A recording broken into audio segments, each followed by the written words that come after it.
It was in 1989. I was studying English as my major in college when the students' leaders in Beijing started the protest. The students just took to the street and marched for weeks, hundreds of thousands of students. And so I just could not sit still.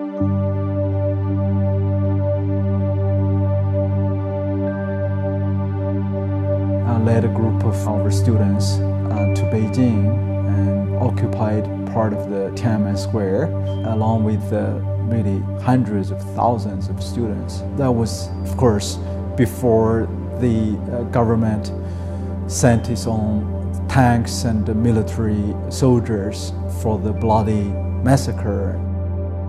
I left the Tiananmen Square 3 days before the massacre because my then girlfriend was very sick, but hundreds, if not thousands, were killed that night on the June 4th of 1989.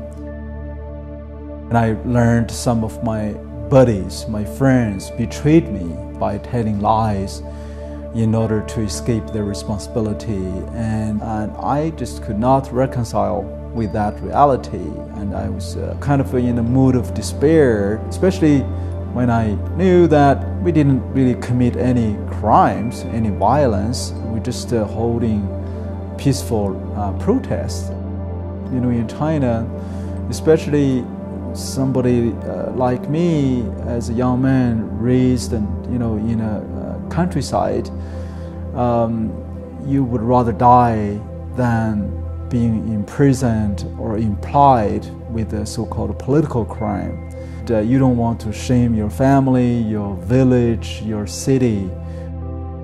I was thinking to commit a suicide bomb campaign to kill my enemies, my betrayers.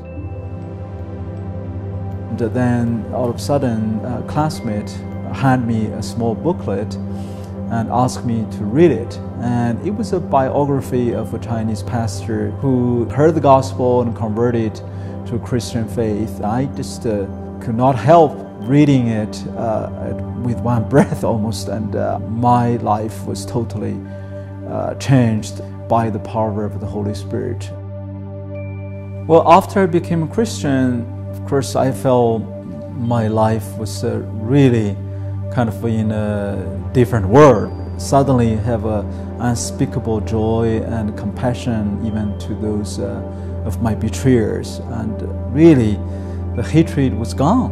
Most of my time I was busy like a full-time evangelist and pastor to the underground church, organizing the printing of hundreds of thousands of Bibles, and that led to a little bit trouble for my life.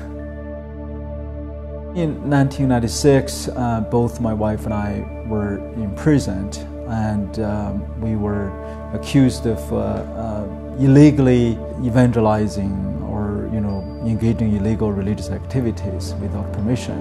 I was not allowed to sleep and being beaten and abused. We were released, but immediately put under house arrest. So we decided to escape from Beijing. We were accepted as refugees by the United States. Oftentimes, I have learned that our brothers and sisters in China had been rounded up or detained, arrested, and some were imprisoned, and some were even tortured. I mean, watching my own children sleeping peacefully on bed and thinking, what could I do for my brothers and sisters, to make a difference. That's how in 2002 I started the Ministry of China Aid, established to advance religious freedom and human rights and rule of law in China, and by exposing these abuses of the persecution and encouraging this abuse and equipping the leaders.